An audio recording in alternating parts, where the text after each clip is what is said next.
¿Cómo estás, Miguel? ¿Cómo te ha ido? Muy bien, ¿y cómo te ha ido? Bien, un poco pensativo con esos casos del seminario educativo. Totalmente de acuerdo, bastante complicado la problemática que trata Ariel, ¿no? Es muy difícil como guiarse ahí.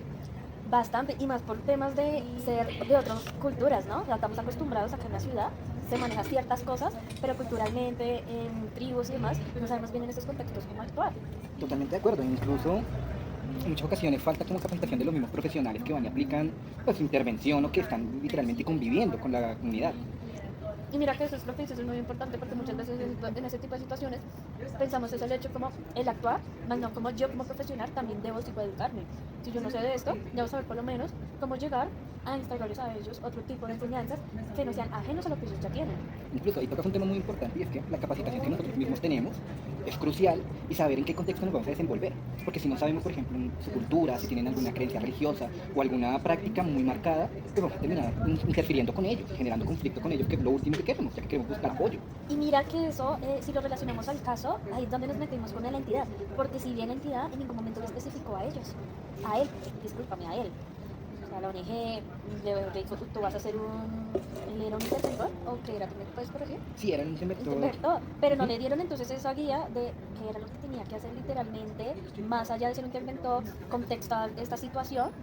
Entonces ahí es donde vemos como la entidad, ¿qué está pasando con la entidad? Claro, incluso ahí mismo nos tocamos de que qué protocolos puede llegar a tener la misma entidad en este tipo de casos, ¿no? En caso de que tenga un protocolo porque no lo han llevado a cabo y en caso de no tenerlo, pues toca hacer un plan de emergencia, que toca intervenir directamente a ver qué podemos hacer. Y ahí donde te dices sobre ese plan de emergencia, si no lo tienen, no recuerda que todos nosotros nos regimos por algún tipo de ley. ¿Sí? Así como nosotros nos regimos por un código ontológico, en plan, nosotros específicamente que es la 1090, debe de haber alguna que rija literalmente el funcionamiento de estas ONG, que ahí es donde vemos si tú no estás cumpliendo con esto, puedes hacer este plan de emergencia, hazlo, pero mira esta situación, tú tienes que sufrir esta situación y no lo estás haciendo. Totalmente, incluso hay un punto también importante y es que ante todo lo primero que se tiene que hacer, pues, a pesar de que hay un contexto cultural y que hay leyes que priman o por lo menos les dan como una autonomía a estas culturas indígenas para pues, buscar su autonomía y buscar su cultura pues, de manera normal, los derechos humanos van primero y tenemos que prevalecer sobre eso. Y mira que eso nos vamos muy alineados en estos contextos educativos con la Ley General a 115 de la educación, donde nos plantean este tipo de cosas y también, si no estoy mal, el Código de Infancia y Adolescencia, donde nos indica que este tipo de tribus y demás tienen sus propias metodologías, sus propios principios, sus primas, su cultura también, siempre y cuando no esté impidiendo el ejercimiento adecuado de los derechos básicos que priman en la Constitución. Y ahí es donde entonces nos llevamos a este dilema, la mutilación genital. Entonces sería siendo un delito o no un delito. Totalmente, incluso ahí cuando estamos hablando de la ablación genital, tenemos ahí un conflicto y es que la ablación genital no está considerada al final como un delito autónomo, sino está en una categoría muy grande que es un delito sexual, lo cual hace que sus procesos al momento de como identificarla o procesarla sean muy complejos y muy lentos, lo cual entorpece también su proceso en una entidad jurídica. Y eso también pasa del hecho de que muchas veces nosotros como psicólogos, como médicos, enfermeros, otro tipo de profesión, vamos siempre es como al hecho de salvar.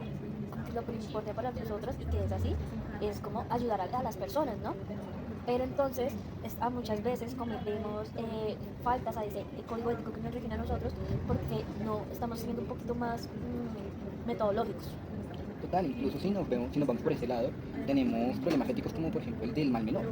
Ahí mismo tocamos el hecho de que, pues sí, nosotros tenemos como ese complejo, siempre tenemos ese ideal de querer salvarlos, de querer brindar una ayuda, pero en muchas ocasiones, por ejemplo en estos casos, que hay una cultura tan marcada, lo que podemos hacer es que si somos muy adversivos, muy intensos, podemos generar que la misma comunidad no nos quiera recibir. Sabemos que claramente hay derechos humanos que sí o sí, independientemente de sus creencias, vamos a tener que pues, intervenir de una u otra forma, pero lo ideal no es que ellos nos sientan como una amenaza, sino realmente prestarles un apoyo. Entonces, por ejemplo, en el caso de Ariel, lo complicado ahí es buscar como ese equilibrio de cuál sería el mal menor. Mira que lo que tú dices del equilibrio, algo muy fácil que puede ayudar es hacer los tres niveles, es un dilema, porque si bien vemos, es un dilema ético. Es un dilema no tan solo el hecho, ¿qué hago con estas niñas? Porque claro, las niñas se van, yo me voy. ¿Qué pasa si yo lo reporto? ¿Qué pasa con mi trabajo, con mi bienestar, mi seguridad? ¿Qué pasa con la entidad? ¿Sí? Siento que eso lo recogería muy bien hacer un dilema de estos de los tres niveles. Claro, porque tenemos toda una conceptualización, ¿no? Ya sabemos que el marco donde está y algo muy importante, la aprensión que él pudo haber sentido en el hecho de que le comentó a estos chicos de psicología que empezaron a decir, no, investiga más, eso sería un buen tema, que no sé qué. Entonces, imagínate, esa aprensión que él también debe haber sentido, esa carga, esta ruta nos ayudaría bastante. Además que no solo nos vamos a referir en una conceptualización del contexto geográfico, estructural, las condiciones donde se encuentran, ¿sí? Qué alcances tiene mi vida, qué límites tengo yo, sino también nos vamos a regir en un marco normativo. Total, e incluso ahí mismo tú lo mencionas de que hay muchos conflictos. Está el conflicto de interés de bueno, de la ONG directamente con la comunidad, como con Ariel directamente, el dilema que tiene Ariel de no saber si lo reporta, porque tenemos que tener también en cuenta que está en juego no solo su ejercicio profesional, sino también a nivel laboral. Si Ariel entra en conflicto con la misma institución en la que trabaja, pues en los mejores de los casos lo van a echar sin ninguna consecuencia. Pero puede cargar temas de memorando, reportes o incluso problemas legales. Pero también está el problema legal de que si no lo hace y se omite, también está el problema por omisión. Y ahí, mira que en esa parte también es muy importante entrar a revisar el tema de otras fuerzas armadas que están dentro de esa área geográfica, ¿no? Entonces, el hecho de que yo lo reporte, me puedo meter en lío con ese tipo de fuerzas armadas, mi vida está en peligro, ¿no? La vida de los funcionarios de la ONG también está en peligro, ¿no? ¿Cómo regirían? Que, claro, porque podemos decir, listo, tenemos ya el marco normativo que me rige o no me rige, si lo hice o no lo hice, lo omití o no lo omití, mi salvedad, tengo la ley 1090 que me rige como psicólogo, está mi moralidad, porque obviamente tenemos que tener un criterio de nosotros, tenemos que también hacer una evaluación de nosotros, cuáles son mis límites, como psicólogo, como persona, ¿sí? Pero en eso que cabe salvedad, en el tema de qué pasa con estas fuerzas armadas. Claro, nos centramos en la educación, pero siento que también sería muy importante revisar qué pasa con este tipo de población, porque también son otro tipo de población, ¿sí? Lo sabemos y en el momento que nosotros lleguemos a estas instancias, que hagamos un tipo de reporte, tengamos alguna perjudicación. No sabemos también ellos qué piensan. Y no sabemos tampoco en el momento de nosotros llegar a este territorio, nos pidan algo, nos retengan, o piensen que nosotros no vamos a la comunidad de ellos y no hacemos para ellos. Entonces, siento que aparte de eso, ahí tendría que haber una psicoeducación también frente al manejo de este tipo de fuerzas de conflicto armado, perdóname. Y tocas temas bastante importantes, por ejemplo, son las variables que al final envuelven todo el contexto de la misma comunidad, ¿no? Y del mismo contexto en el que se encuentra Ariel. Porque dentro de lo que cabe, al final Ariel también está dentro de ese contexto. El tema de las fuerzas armadas también dificulta mucho el tema, porque pues lo que tú dices, no sabemos si puede haber un tipo de retención. Todos sabemos que al final ese tipo de ayudas por ONG en muchas ocasiones, o en la mayoría de ocasiones son enviadas por temas del gobierno directamente. Y pues a ese tipo de fuerzas armadas pues no les gusta que el gobierno esté literalmente ahí en su campo, en su territorio, como ellos lo denominan. Entonces también tenemos que llegar a pensar, y hay un problema. Terminando, a ellos no les gusta que no esté directamente metidos en su territorio, lo cual genera muchos conflictos entre la comunidad, uno como interventor y directamente la ONG. Y mira que entonces eso nos lleva al paso a paso, entonces, ¿qué deberíamos hacer? Claro, ya tenemos que algo que nos puede ayudar es los 3 niveles para ver ese dilema ético y cómo llegar a una solución que nos pueda acoger todo eso tan global a una solución funcional, ¿no? Funcional para todos, que nos beneficie, no tanto en enseñanza o llegar, sino que nos beneficie también geográfica y estructuralmente, tanto para la entidad, el pueblo indígena y tanto para estas personas más. Y adicionalmente sería que listo, entonces tenemos lo de los 3 niveles, ¿no? Un paso también es el tema de psicoeducación. ¿A quiénes vamos a psicoeducar? Ya sabemos que nosotros sí o sí debemos de psicoeducarnos, no podemos llegar a una instancia o algo nuevo sin llegar a hacer esto.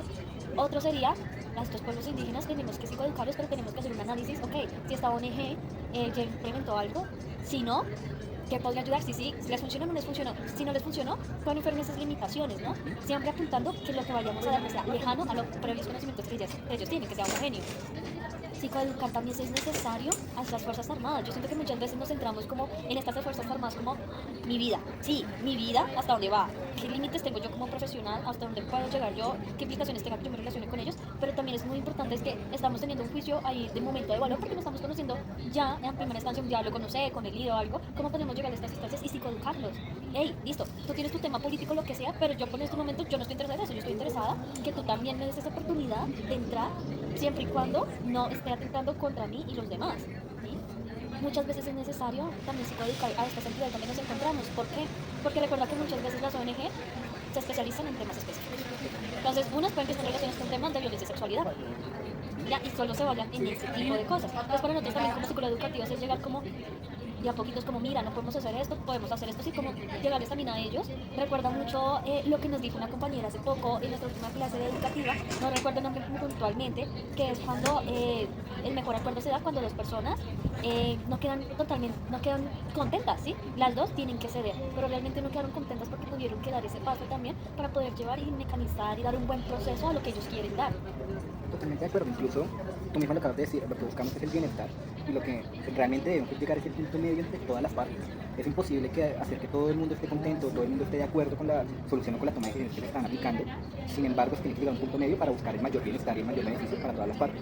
Exacto, y mira que algo que tenemos ahí en un vacío, en ese caso, es el tema de que, claro, tiene la sospecha, ¿sí? Pero no sabemos si estas niñas cómo realmente están viendo esa mutilación genital. O sea, no estamos también teniendo en cuenta qué pasa con estas niñas. Es cultura. Es como cuando tus papás te enseñan algo, para ti está bien, no sabemos para ellos. Y no sabemos realmente si está teniendo algún tipo de afectación. Entonces, adicionalmente, entrar en estas comunidades, en estos pueblos, también es entrar cómo lo están viendo ellos. Porque para nosotros en estos contextos es terrible.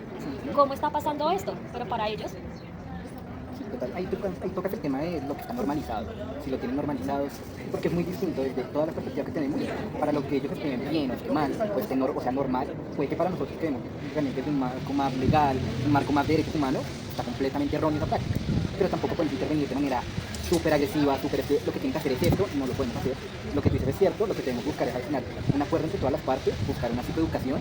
Entonces, como veníamos hablando, esa sería la conclusión de todo, buscar una psicoeducación, buscar un punto medio entre todas las partes y pues a la final velar por el bienestar de todas las partes, aunque posiblemente y lo más probable es que pase que no estemos de acuerdo o no estén de acuerdo en su globalidad. tienes toda la razón. Y eso ha sido todo, muchachos. Adiós.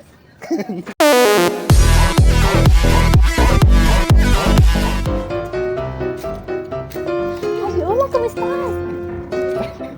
Hola, ¿cómo vas? ¿Eso lo cortamos? ¿Eso se corta? Bueno, vamos a hacer lo que ya nos estamos dando, no importa, la madre. Epa, ahí saliste así, quitando eso.